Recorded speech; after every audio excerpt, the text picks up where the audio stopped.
V žiadnom inom štáte Európskej únie nie sú dôsledky svetovej hospodárskej krízy tak zneužívané opozíciou a médiami na útoky proti vláde, ako je tomu na Slovensku. Naši oponenti by privítali čo najtvrdšie pristátie Slovenska, najlepšie spojené s nejakou haváriou, len aby to politicky oslabilo súčasnú vládu. Nie je divu, že v takejto atmosfére nie je priestor na objektívne zhodnotenie šancí Slovenska prežiť krízu. S takýmto prišiel aj poradca vlády Mikuláša Dzurindu pri privatizácii slovenských elektrární spoločnosť PricewaterhouseCoopers. Ak tomuto poradcovi verili pri predaji najcennejšieho majetku, mali by ho počúvať aj teraz.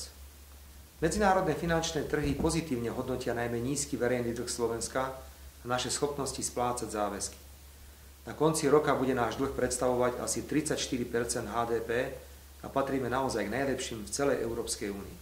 Pre zaujímavosť, v Poľsku to bude takmer 60%. V Maďarsku skoro 85%. Rovnako tak vo Francúzsku. Nemecko sa blíži k 80% a sú aj krajiny nad 100%, ako Taliansko, Grécko či Japonsko.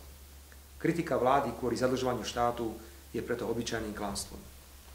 Treba súhlasiť s privatizačným poradcom predchádzajúcej vlády, že najväčšie riziko Slovenska v kríze je závislosť našej ekonomiky od exportu, ktorý tvorí viac ako 80% HDP.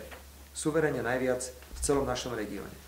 V Poľsku je to iba 37%, v Slovensku okolo 65% a v Českej republike okolo 70%.